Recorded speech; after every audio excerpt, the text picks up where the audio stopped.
राज्यपाल अभिभाषण पर चर्चा होगी। 9 तरीका। Honorable Speaker, I present the budget for 25-26. This budget continues A. Accelerate growth. B. Secure inclusive development. C. Invigorate private sector investments. D. Uplift household sentiments. And E. Enhance spending power of India's rising middle class.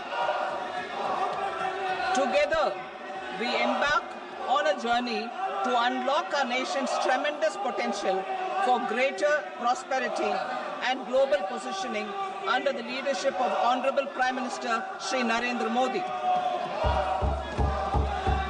As we complete the first quarter of the 21st century, continuing geopolitical headwinds suggest lower global economic growth, 100% quality good school education, access to high quality, affordable and comprehensive health care, 100% skilled labor with meaningful employment, 70% women in economic activities, and farmers making our country the food basket of the world.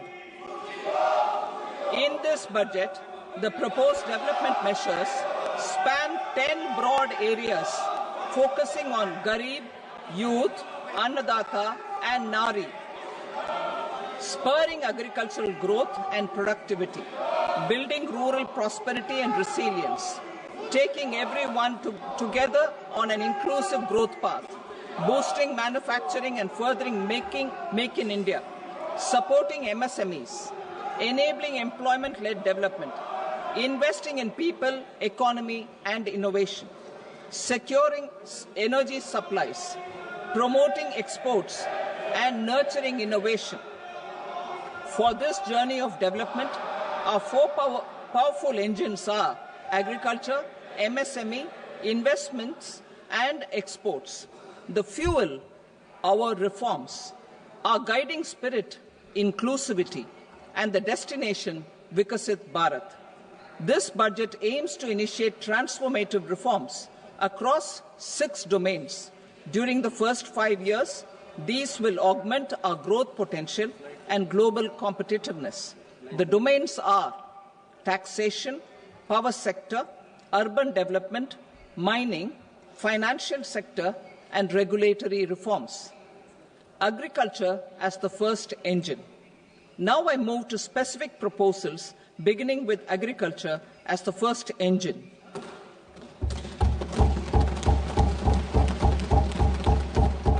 Prime Minister Dhan Dhanya Krishi Yojana, developing agri-districts program. Motivated by the success of the aspirational district program, our government will undertake a Prime Minister Dhan Dhanya Krishi Yojana in partnership with states. Through the convergence of existing schemes and specialized measures, the program will cover 100 districts with low productivity, moderate crop intensity, and below average credit parameters. It aims to 1. Enhance agricultural productivity, 2. Adopt crop diversification and sustainable agricultural practices, 3. Augment post-harvest storage at the panchayat and block level, 4. Improve irrigation facilities, and 5. Facilitate availability of long-term and short-term credit. This program is likely to help 1.7 crore farmers. Building rural prosperity and resilience. A comprehensive multi-sectoral rural prosperity and resilience program will be launched in partnership with the states. This will address underemployment in agriculture through skilling, investment, technology, and invigorating the rural economy. The goal is to generate ample opportunities in rural areas so that migration is an option but not a necessity. The program will focus on rural women, young farmers, rural youth, marginal and small farmers, and landless families. The details are in Annexure A. Domestic best practices will be incorporated, and appropriate technical and financial assistance will be sought from multilateral development banks. In Phase 1, 100 developing agri-districts will be covered. Atmanirbharta in pulses. Our government is implementing the National Mission for Edible Oilseed for achieving Atmanirbharta in edible oils. Our farmers have the capability to grow enough for our needs and more. 10 years ago, we made concerted efforts and succeeded in achieving near self-sufficiency in pulses. Farmers responded to the need by increasing the cultivated area by 50%, and government arranged for procurement and remunerative prices. Since then, with rising incomes and better affordability, our consumption of pulses has increased significantly. Our government will now launch a 6-year mission for Atmanirbharta in pulses with a special focus on Tuar, Urad and Masoor. Details are in Annexure B.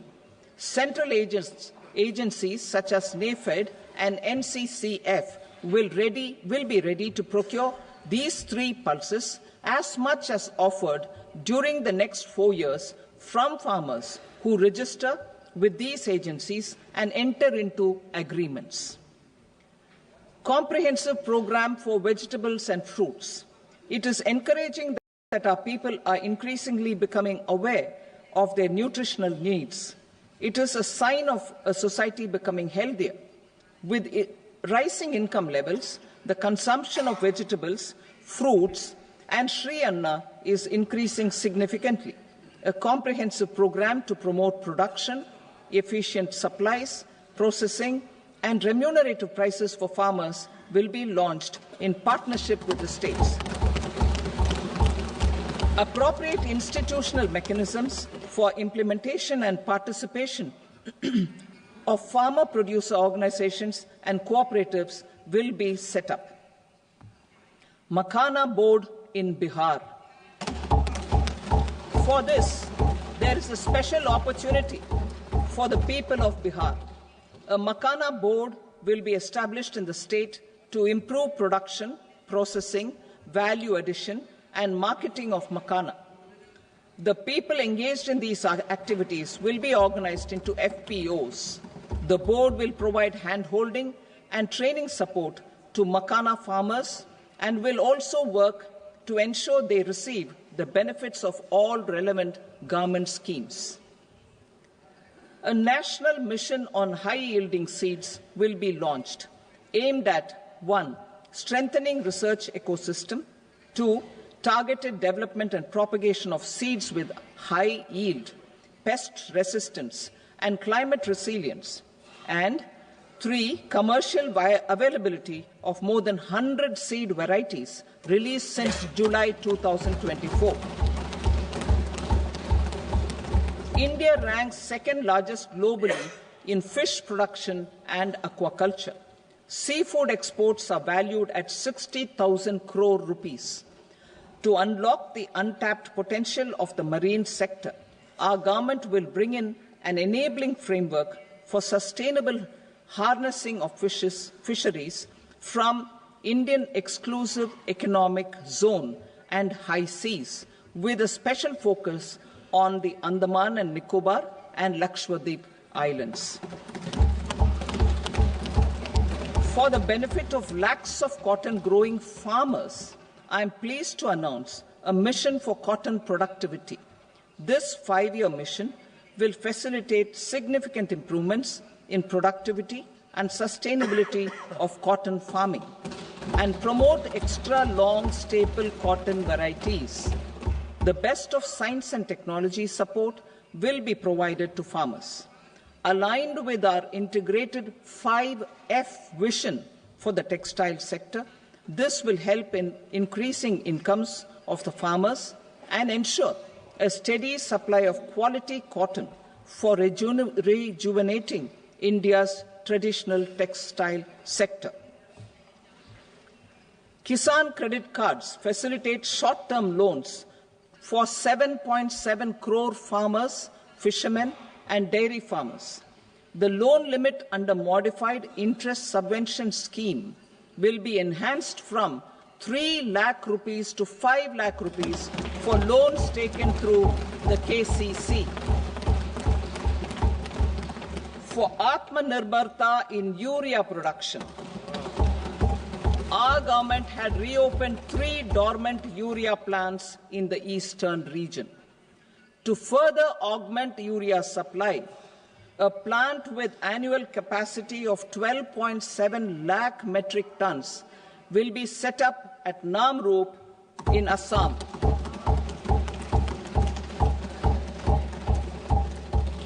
India Post, with 1.5 lakh rural post offices, complemented by the India Post Payment Bank and a vast network of 2.4 lakh Dak Sevaks, will be repositioned to act as a catalyst for the rural economy. Details are at Annexure C. India Post will also be transformed as a large public logistics organization. This will meet the rising needs of Vishwakarmas, new entrepreneurs, women, self-help groups, MSMEs, and the large business organizations. Our government will provide support to NCDC for its lending operations for the cooperative sector. MSMEs as the second engine. Now I move to MSMEs as the second engine, which encompasses manufacturing and services with a focus on MSMEs numbering 5.7 crores. Currently, over 1 crore registered MSMEs, employing 7.5 crore people and generating 36% of our manufacturing, have come together to position India as a global manufacturing hub. With their quality products, these MSMEs are responsible for 45% of our exports. To help them achieve higher efficiencies of scale, technological upgradation, and better access to capital, the investment and turnover limits for classification of all MSMEs will be enhanced to 2.5 and 2 times respectively.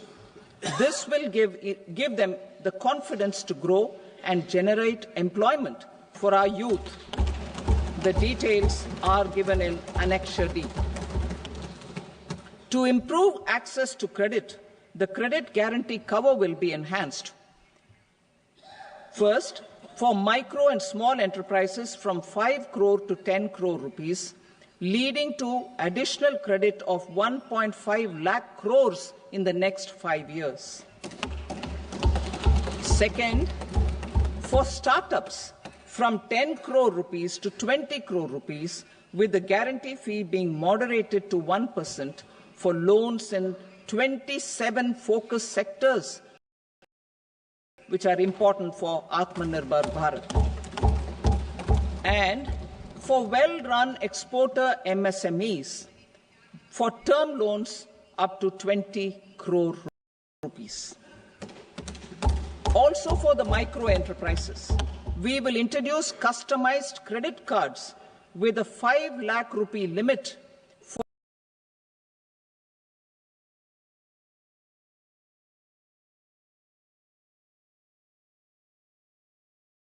micro enterprises registered on Udyam portal.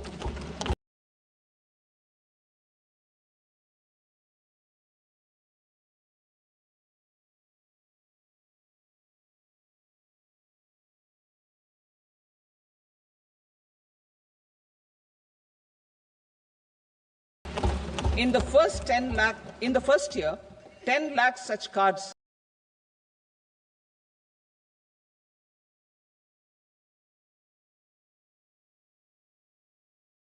will be issued. Fund of funds for startups. The alternate investment fund, AIFs, for startups have received commitments of more than 91,000 crores rupees. These are supported by the fund of funds set up with the Government of India's contribution of 10,000 crore rupees. Now, a new fund of funds with expanded scope and a fresh contribution of another 10,000 crore rupees will be set up. A new scheme will be launched for 5 lakh women, scheduled castes and scheduled tribes, first-time entrepreneurs. This will provide term loans up to 2 crore rupees during the next 5 years. The scheme will incorporate lessons from the successful Stand Up India scheme. Online capacity building for entrepreneurship and managerial skills will also be organized. Measures for labor-intensive sectors. To promote employment and entrepreneurship opportunities in labor-intensive sectors, our government will undertake specific policy and facilitation measures. To enhance the productivity, quality, and competitiveness of India's footwear and leather sector, a focused product scheme will be implemented.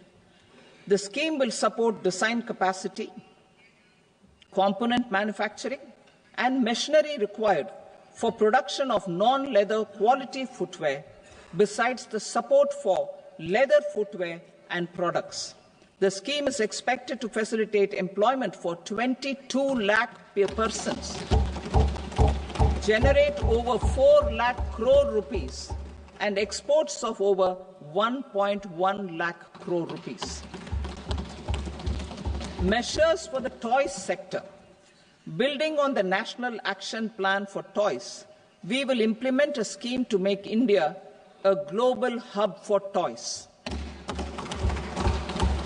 The scheme will focus on development of clusters, skills, and a manufacturing ecosystem that will create high-quality, unique, innovative, and sustainable toys that will represent the Made in India brand.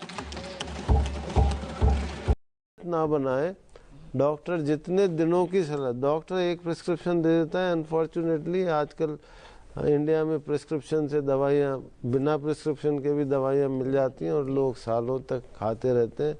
वो ना करें, सलाह से अपना इलाज करें और कोशिश करें कि नेचुरल वेज में।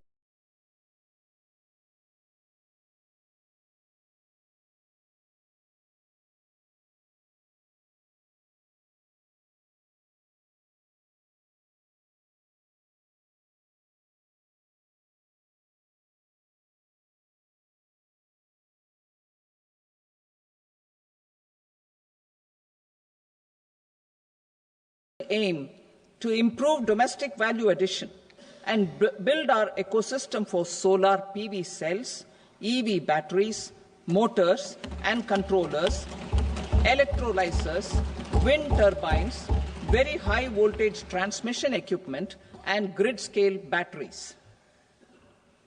Investment as the third engine. Now I move to investment as the third engine, which encompasses investing in people, investing in the economy, and investing in innovation. Investing in people. Saksham Anganwadi and Poshan 2.0. Saksham Anganwadi and Poshan 2.0 program provides nutritional support to more than 8 crore children, 1 crore pregnant women and lactating mothers all over the country, and about 20 lakh adolescent girls in aspirational districts and the Northeast region. The cost norms for these nutritional support will be enhanced appropriately. Atal Tinkering Labs. 50,000 Atal Tinkering Labs will be set up in government schools in the next 5 years to cultivate the spirit of curiosity and innovation and foster a scientific temper among young minds. Broadband connectivity to government secondary schools and PHCs. Broadband connectivity will be provided to all government secondary schools and primary health centers in rural areas under the BharatNet project. Bharatiya Bhasha Pustak scheme. We propose to implement a Bharatiya Bhasha Pustak scheme to provide digital form Indian language books for schools and for higher education. This aims to help students understand their subjects better and in their language. National Centers of Excellence for Skilling. Building on the initiative announced in the July 24 budget, 5 national centers of excellence for skilling will be set up with global expertise and partnerships to equip our youth with the skills required for Make for India, Make for the World manufacturing. The partnership will cover curriculum design, training of trainers, and a skills certification framework and periodic reviews. Expansion of capacity in IITs. Total number of students in 23 IITs has increased 100% from 65,000 to 1.35 lakh in the past 10 years.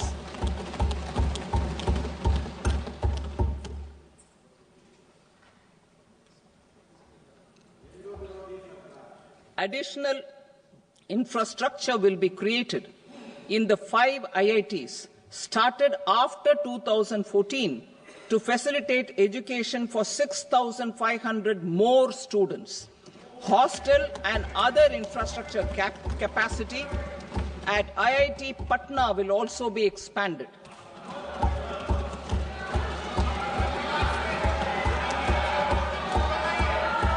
Center of Excellence.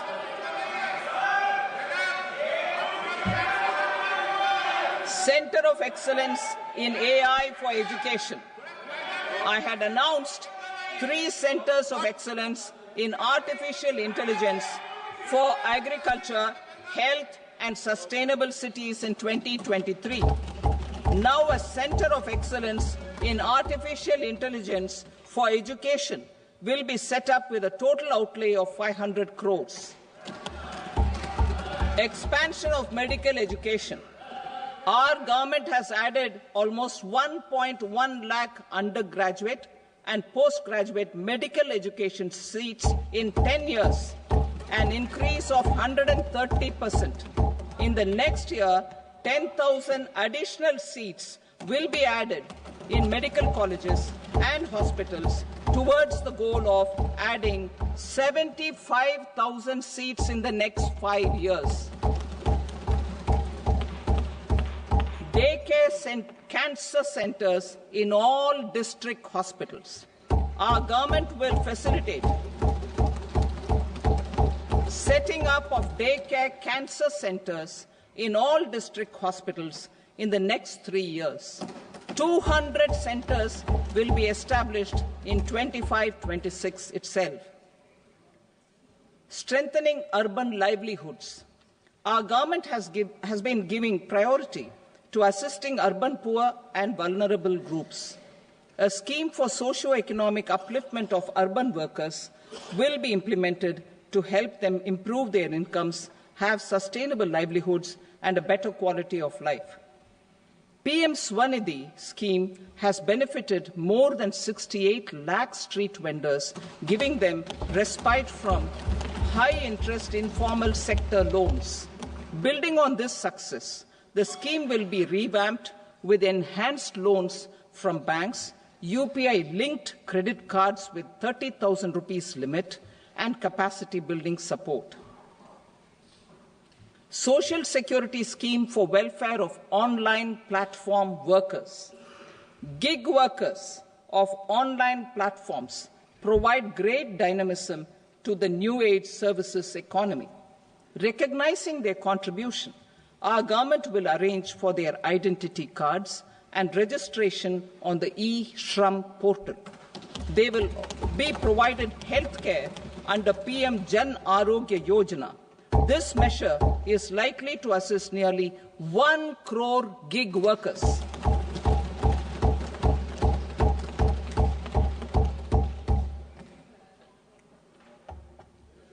Investing in the economy. Public-private partnership in infrastructure. Each infrastructure-related ministry will come up with a 3-year pipeline of projects that can be implemented in PPP mode. States will also be encouraged to do so and can seek support from the India Infrastructure Project Development Fund, which is a scheme to prepare PPP proposals. Support to states for infrastructure. An outlay of 1.5 lakh crore is proposed for the 50-year interest-free loans to states for capital expenditure and incentives for reforms. Building on the success of the first asset monetization plan announced in 2021, the second plan for 2025 to 30 will be launched to plough back capital of 10 lakh crore in new projects. Regulatory and fiscal measures will be fine-tuned to support the plan. Jal Jeevan Mission.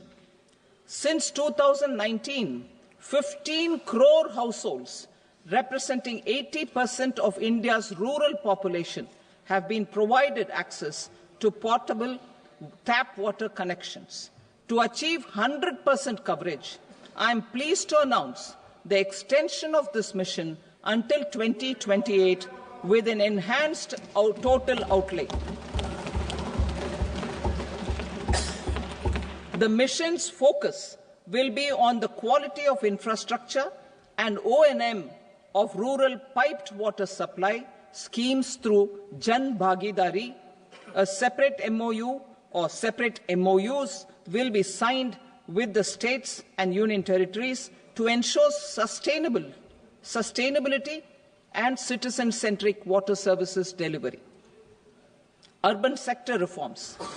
Building on the July budget proposals, urban sector reforms related to governance, municipal services, urban land and planning will be incentivized.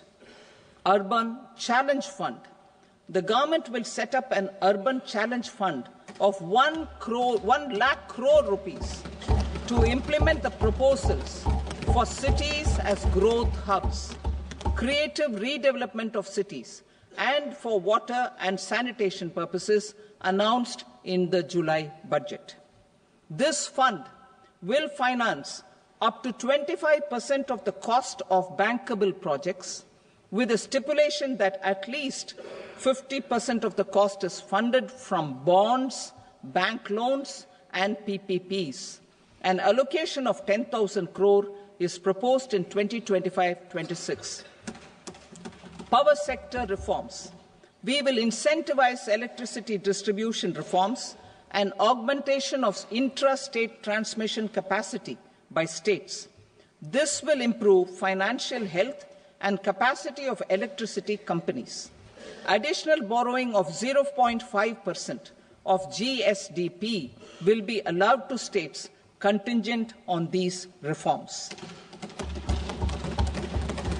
Nuclear energy mission for Vikasit Bharat. Development of at least 100 gigawatt of nuclear energy by 2047 is essential for our energy transition efforts. For an active partnership with the private sector towards this goal, amendments to the Atomic Energy Act and the Civil Liability for Nuclear Damage Act will be taken up. A nuclear energy mission for research and development of small modular reactors with an outlay of 20,000 crore will be set up. At least 5 indigenously developed small modular reactors will be operationalized by 2033. Shipbuilding. The shipbuilding financial assistance policy will be revamped to address cost disadvantages. This will also include credit notes for shipbreaking in Indian yards to promote the circular economy. Large ships above a specified size will be included in the infrastructure harmonized master list. Shipbuilding clusters will be facilitated to increase the range, categories, and capacity of ships. This will include additional infrastructure, facilities, skilling, and technology to develop the entire ecosystem. Maritime Development Fund for long-term financing for the maritime industry, a maritime development fund with a corpus of 25,000 crore rupees will be set up. This will be for distributed support and promoting competition. This will have up to 49% contribution by the government, and the balance will be mobilized from ports and from private sector. UDAN regional connectivity schemes. UDAN has enabled 1.5 crore middle-class people to meet their aspirations for speedier travel. The scheme has connected 88 airports, and operationalized 619 routes. Inspired by that success, a modified UDAN scheme will be launched to enhance regional connectivity to 120 new destinations and carry 4 crore passengers in the next 10 years. 4 crore additional passengers in the next 10 years. The scheme will also support helipads and smaller airports in hilly, aspirational and northeast regional districts. Greenfield airports will be facilitated in Bihar to meet the future needs of the state. These will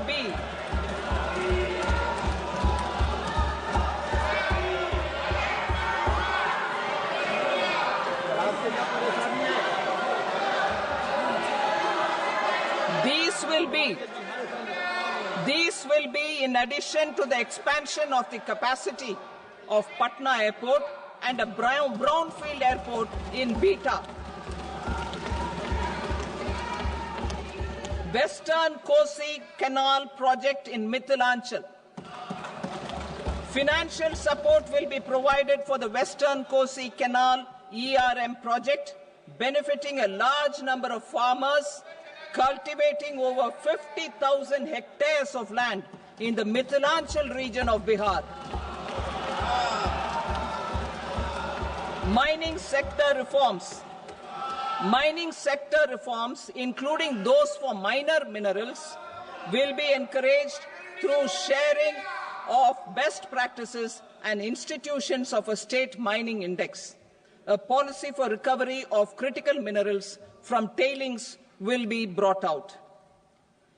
Under the special window for affordable and mid-income housing, SWAMI, 50,000 dwelling units in stressed housing projects have been completed and keys handed over to home buyers. Another 40,000 units will be completed in 2025, further helping middle-class families who were paying EMIs on loans taken for apartments while also paying rent for their current dwellings. Building on this success, SWAMI Fund 2 will be established as a blended finance facility with contribution from the government, banks and private investors. This fund of 15,000 crore rupees will aim for expeditious completion of another 1 lakh units. PM Gati Shakti data for private sector. For furthering PPPs and assisting the private sector in project planning, access to relevant data and maps from the PM Gati Shakti portal will be provided. Tourism for employment-led growth. Top 50 tourist destination sites in the country will be developed in partnership with states through a challenge mode. Land for building key infrastructure will have to be provided by the states.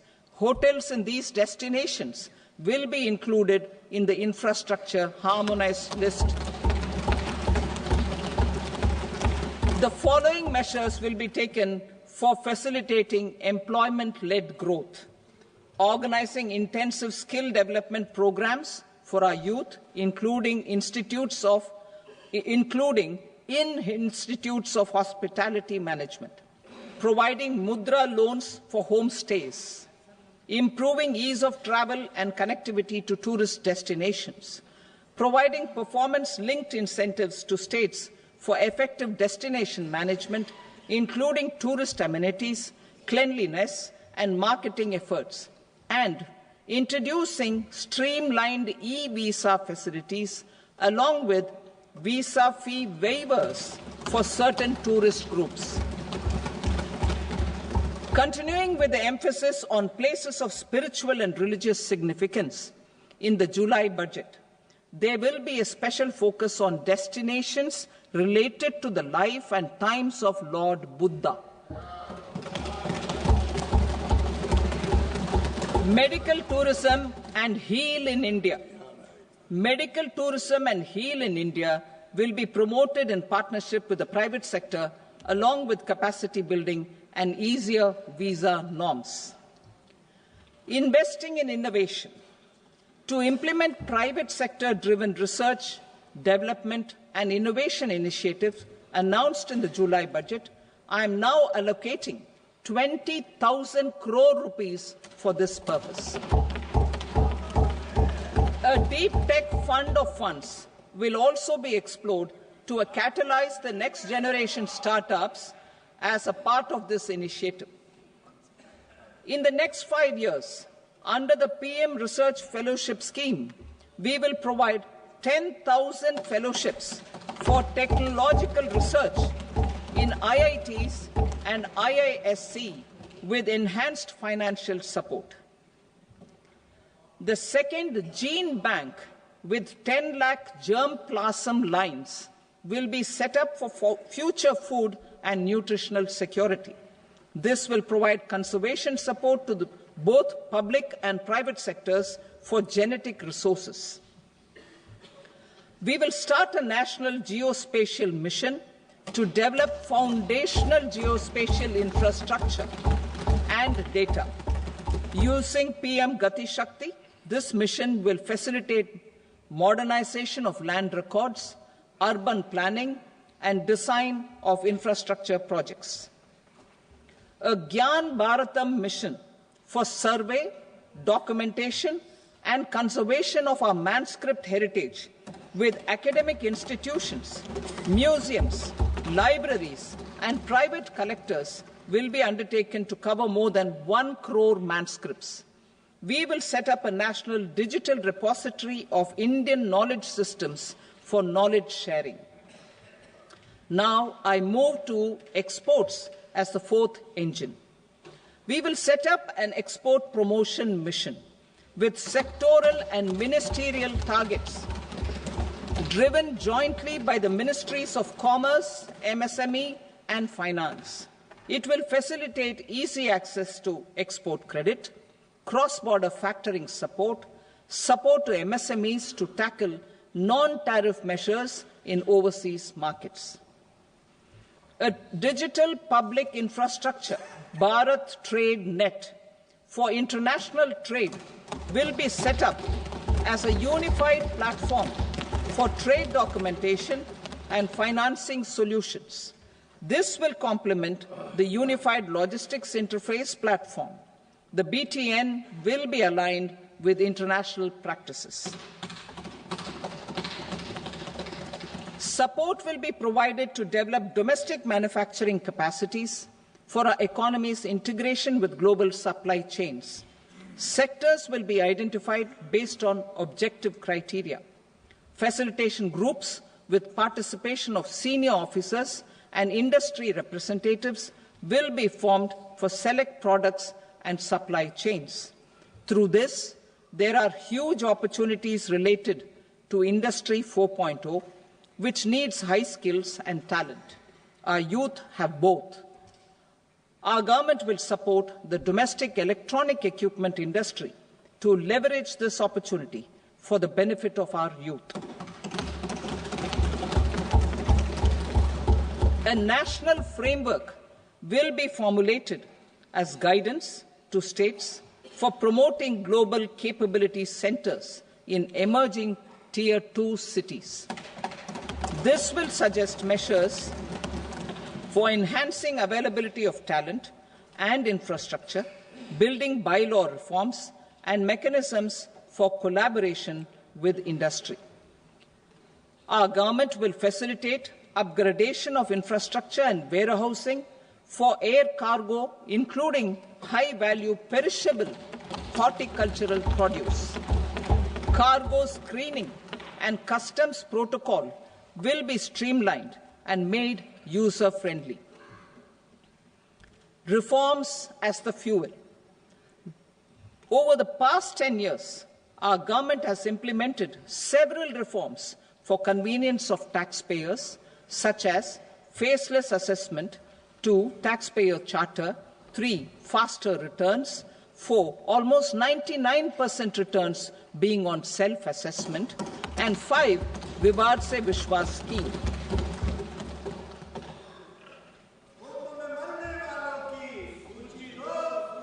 Continuing these efforts, I reaffirm the commitment of the Tax Department to trust first, scrutinize later.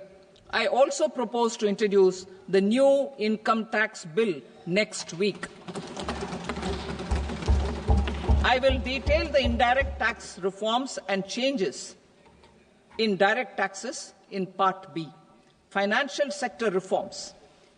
The FDI limit for the insurance sector will be raised from 74 to 100%. This enhanced limit will be available for those companies which invest the entire premium in India. The current guardrails and conditionalities associated with foreign investment will be reviewed and simplified. The services of India Post Payment Bank will be deepened and expanded in rural areas. NABFID will set up a partial credit enhancement facility for corporate bonds for infrastructure. Public sector banks will develop Grameen Credit Score framework to serve the credit needs of SHG members and people in rural areas. A forum for regulatory coordination and development of pension products will be set up. To implement the earlier announcement on simplifying the KYC processes, the revamped Central KYC Registry will be rolled out in 2025. We will also implement a streamlined system for periodic updating.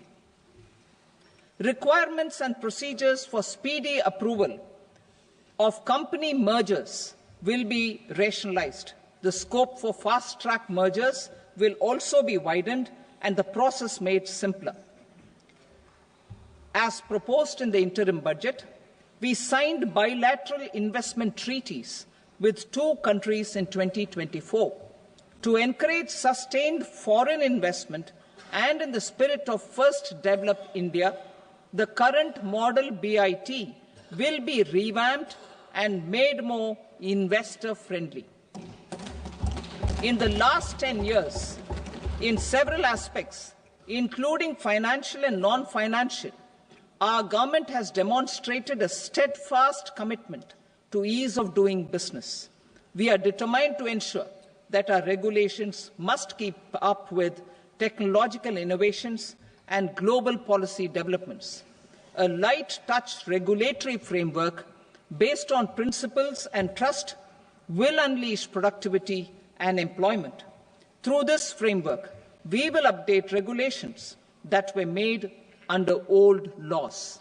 To develop this modern, flexible, people-friendly and trust-based regulatory framework appropriate for the 21st century, I propose 4 specific measures.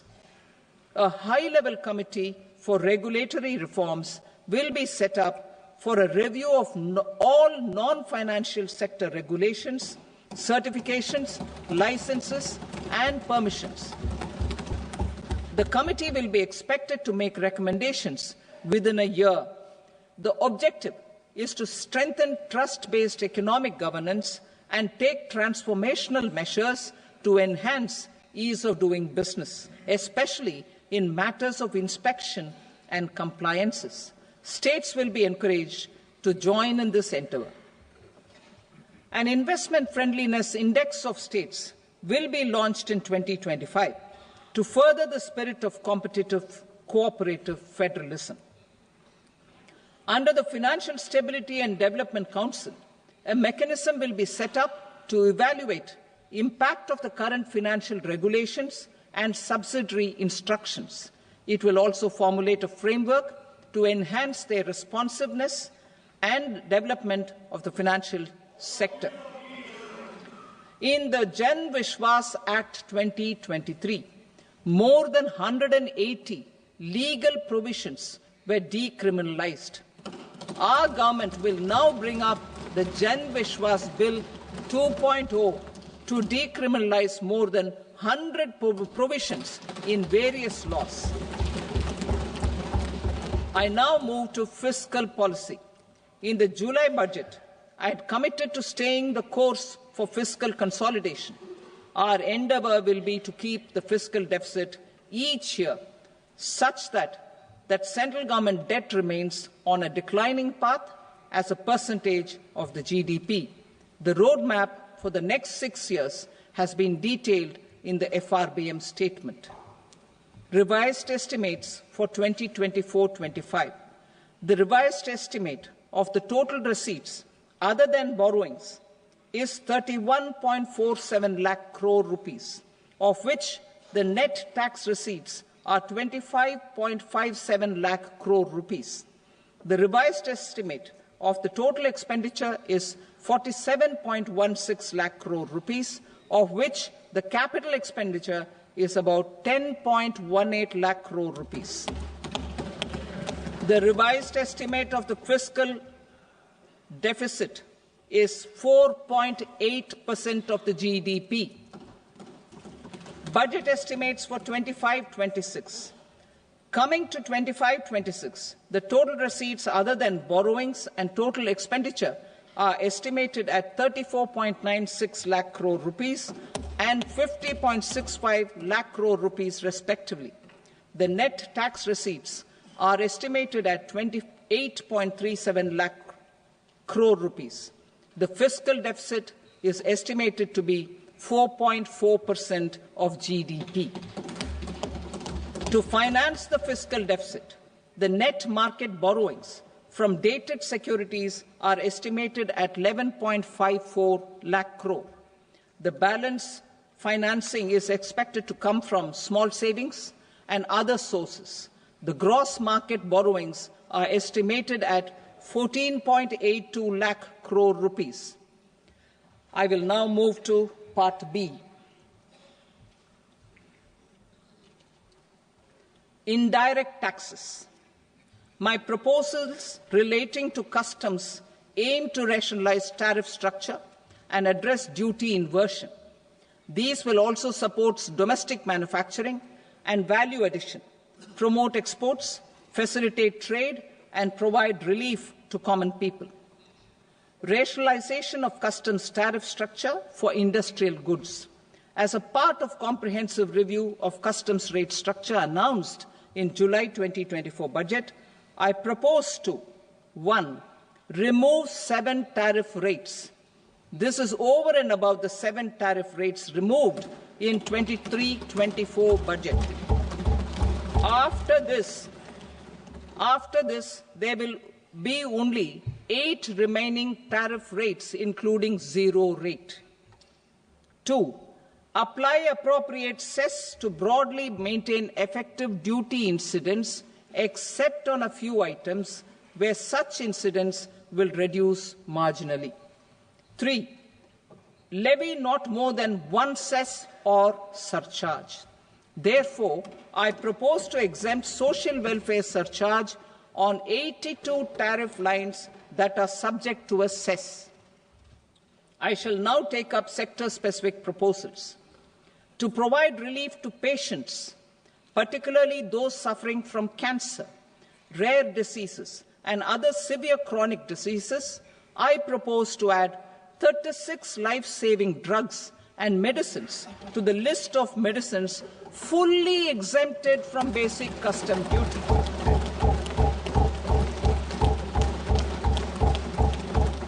I also propose to add 6 life-saving medicines to the list attracting concessional custom duty of 5%. Full exemption and concessional duty will also respectively apply on the bulk drugs for manufacture of the above. Specified drugs and medicines under patient assistance programs run by the pharmaceutical companies are fully exempt from BCD, provided the medicines are supplied free of cost to the patients. I propose to add 37 more medicines along with 13 new patient assistance programs. Support to domestic manufacturing and value addition. Critical minerals. In the July 2024 budget, I had fully exempted BCD on 25 critical minerals that are not domestically available. I had also reduced BCD of 2 other such minerals to provide a major fillip to their processing, especially by MSMEs. Now, I propose to fully exempt cobalt powder and waste, the scrap of lithium-ion battery, lead, zinc, and 12 more critical minerals. This will help secure the availability for manufacturing in India and promote more jobs for our youth. To promote domestic production of technical textile products such as agro-textiles, medical textiles, and geotextiles at competitive prices, I propose to add 2 more types of shuttle-less looms to the list of fully exempted textile machinery. I also propose to revise the BCD rate on knitted fabrics covered by 9 tariff lines from 10 or 20 to 20% or 115 rupees per kg, whichever is higher. Electronic goods. In line with our Make in India policy and to rectify inverted duty structure, I propose to increase the BCD on interactive flat panel display from 10% to 20% and reduce the BCD to 5% on open cell and other components. In 23-24 budget, for the manufacture of open cells of LCD, LED TVs, I had reduced the BCD on parts of open cells from 5% to 2.5%. To further boost the manufacture of such open cells, the BCD on these parts will now stand exempted. Lithium-ion battery. To the list of exempted capital goods, I propose to add 35 additional capital goods for EV battery manufacturing and 28 additional capital goods for mobile phone battery manufacturing. This will boost domestic manufacture of lithium-ion batteries, both for mobile phones and for electric vehicles. Shipping sector. Considering that shipbuilding has a long gestation period, I propose to continue the exemption of BCD on raw materials, components, consumables, or parts for the manufacture of ships for another 10 years.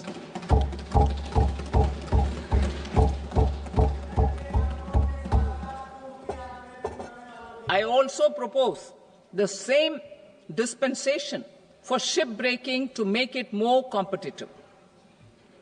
Telecommunication. To prevent classification disputes, I propose to reduce the BCD from 20% to 10% on carrier-grade Ethernet switches to make it at par with non-carrier-grade Ethernet switches. Export promotion.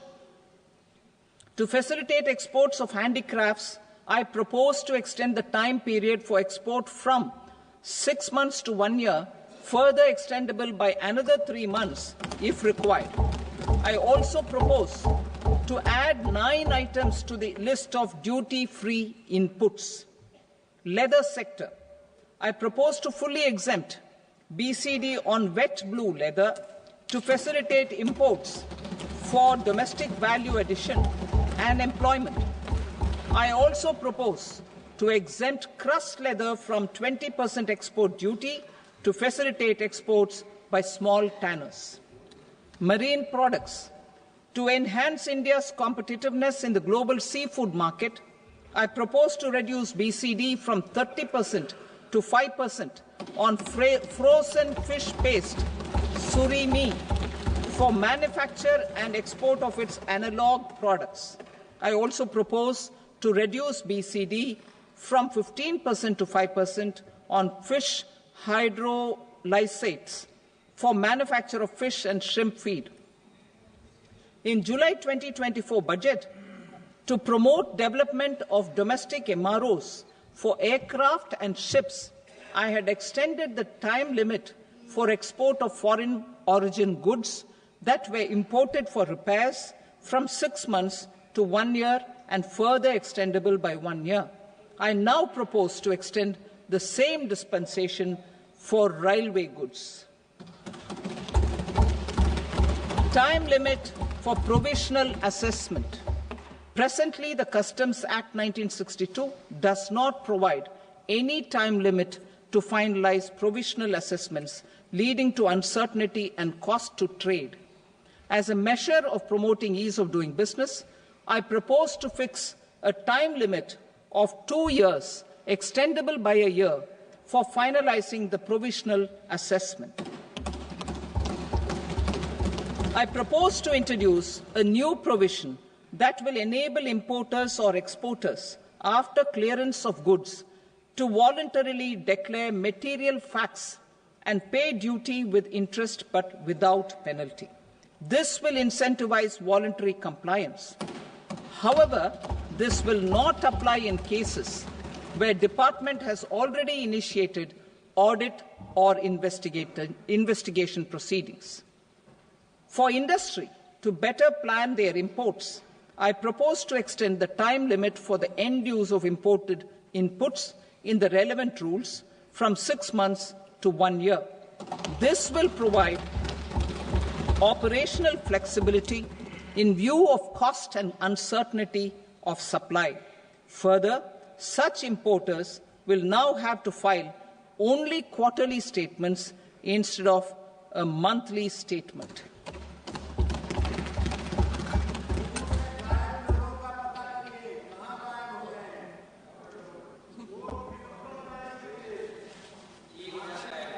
I now come to my direct tax proposals. In Part A, I have briefly underlined taxation reforms as one of key reforms to realize our vision of Viksit Bharat. In respect of criminal law, our government had earlier ushered in Bharatiya Nyaya Sanhita, replacing Bharatiya Danda Sanhita. I am happy to inform this august House and the country that for new income tax bill will carry forward the same spirit of Nyaya in its drafting as well. The new bill will be clear and direct in text, with close to half of the present law in terms of both chapters and words. It will be simple to understand for taxpayers and tax administrators, leading to tax certainty and reduced litigation. Reforms, however, are not a destination. They are means to achieve good governance for our people and economy. Providing good governance primarily involves being responsive. The Tirukkural captures this in verse 542, which reads, "Vaanokki vaazhum ulagallam, mannavan kol nokki vaazhum kudi," meaning, just as the living beings live expecting rains, citizens live expecting good governance. Our government is committed to keeping an ear to the ground and a finger on the pulse and responding while balancing our national building efforts.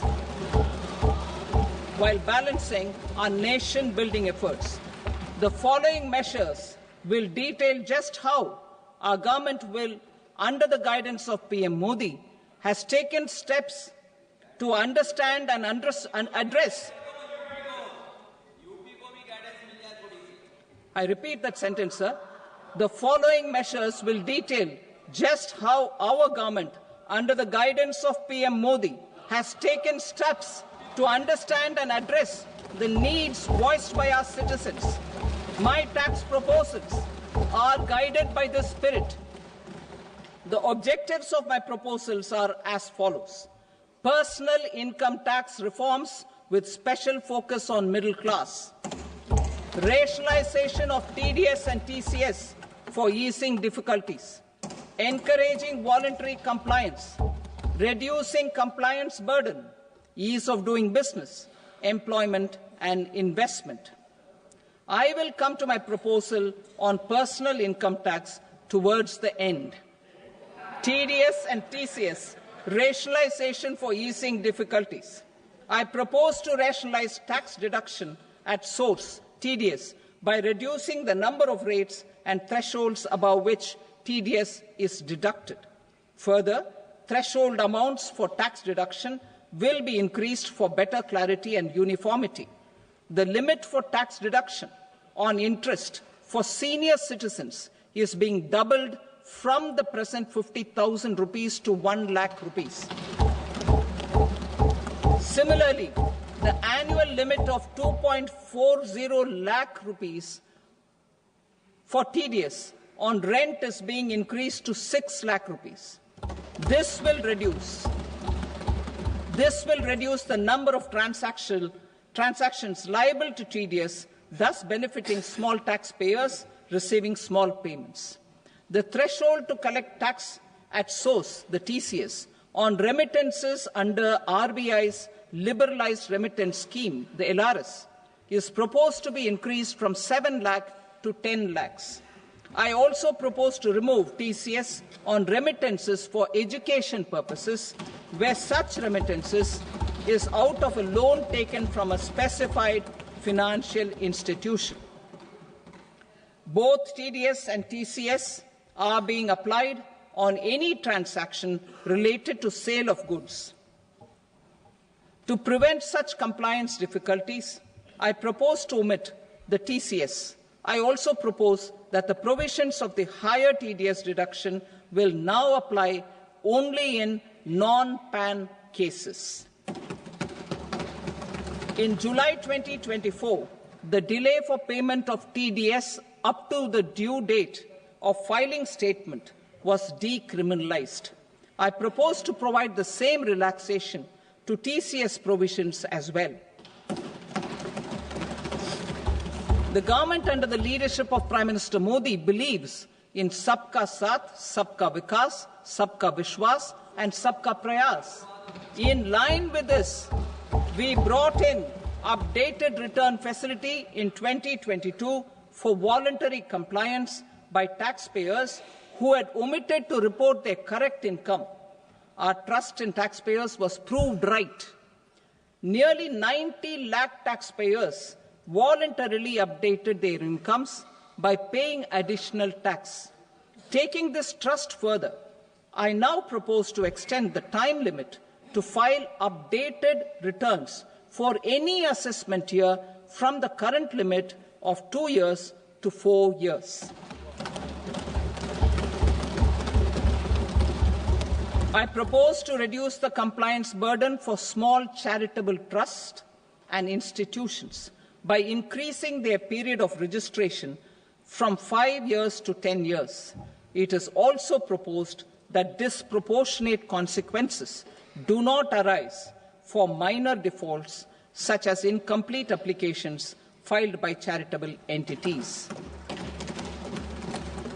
Presently, taxpayers can claim the annual value of self-occupied properties as nil only on the fulfillment of certain conditions. Considering the difficulties faced by taxpayers, it is proposed to allow the benefit of 2 such self-occupied properties without any condition. To streamline the process of transfer pricing and to provide an alternative to yearly examination, I propose to introduce a scheme for determining arm's length price of international transaction for a block period of 3 years. This will be in line with global best practices. With a view to reduce litigation and provide certainty in international taxation, the scope of safe harbor rules is being expanded. A number of senior and very senior citizens have very old national savings schemes accounts. As interest is no longer payable on such accounts, I propose to exempt withdrawals made from NSS by individuals on or after 29th August 2024.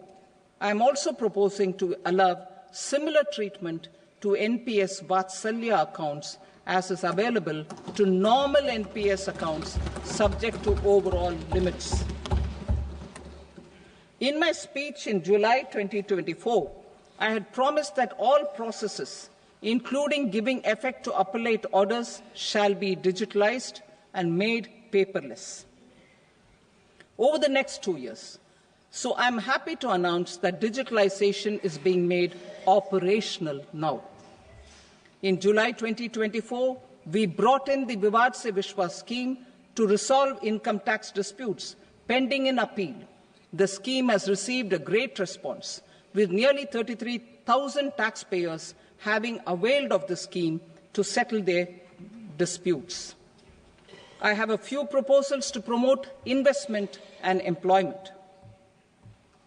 It is proposed to provide a presumptive taxation regime for non-residents who provide services to a resident company that is establishing or operating an electronics manufacturing facility.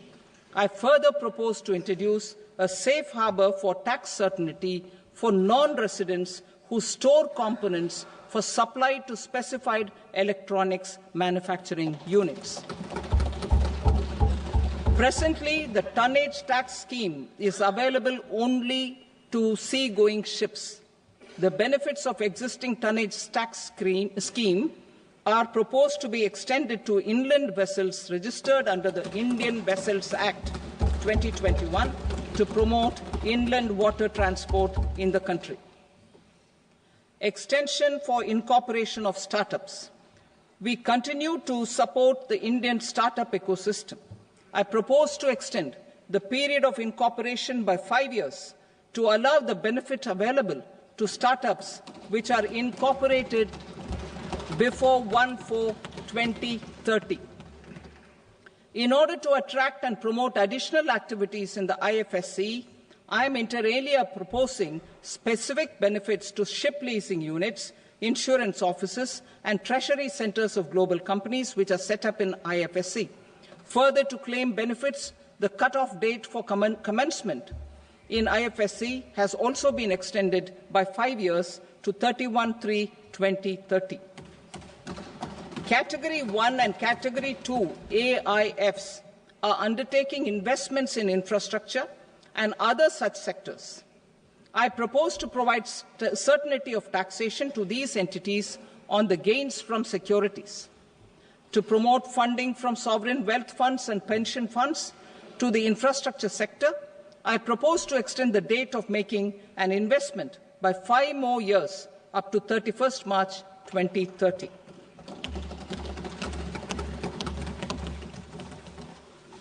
Personal income tax reforms with special focus on middle class. Democracy, demography, and demand are the key support pillars in our journey towards Vikasit Bharat. The middle class provides strength for India's growth. This government, under the leadership of Prime Minister Modi, has always believed in the admirable energy and ability of the middle class in nation building. In recognition of their contribution,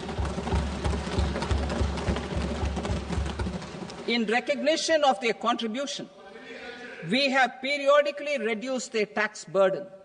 Right after 2014, the nil tax slab was raised to 2.5 lakhs of rupees, which was further raised to 5 lakh rupees in 2019 and to 7 lakh rupees in 2023. This is reflective of our government's trust on the middle-class taxpayers. I am now happy to announce that there will be no income tax payable up to income of 12 lakh rupees.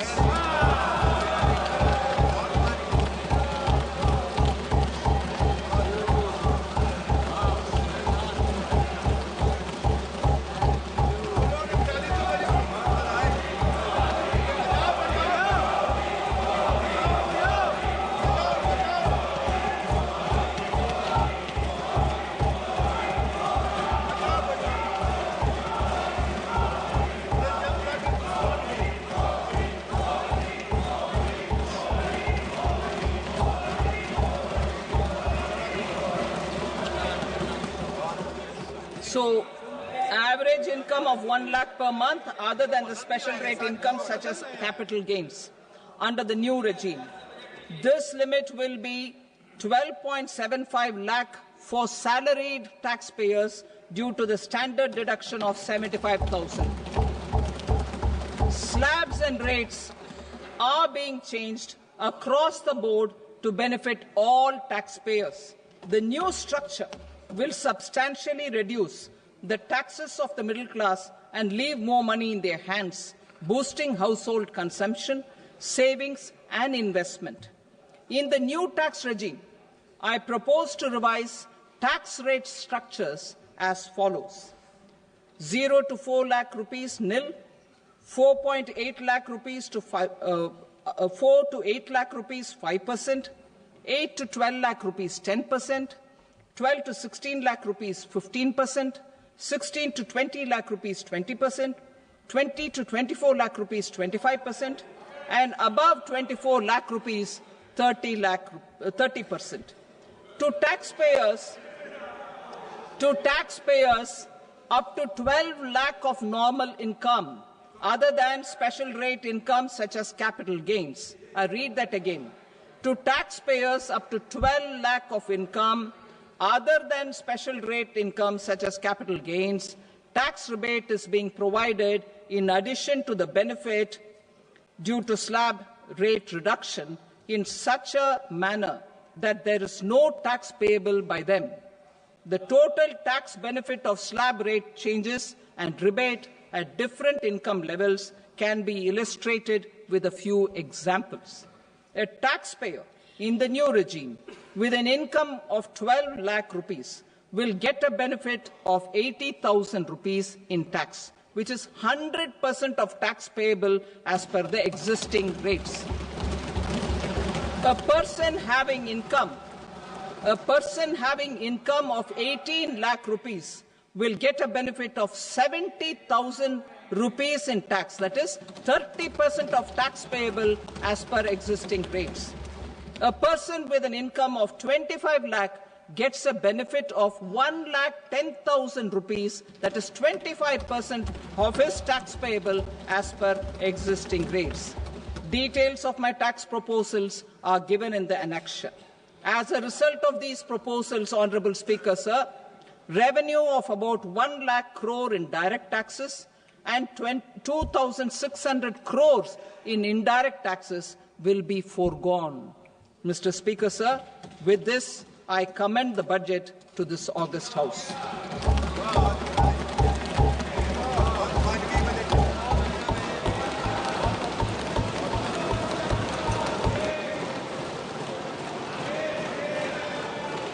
Item number 2, Srimati Nirmala Sitharaman. Sir, with your permission, I rise to lay on the table the following statements under Section 3(1) of the Fiscal Responsibility and Budget Management Act 2003, Medium-Term Fiscal Policy cum Fiscal Policy Strategy Statement and Macroeconomic Framework Statement.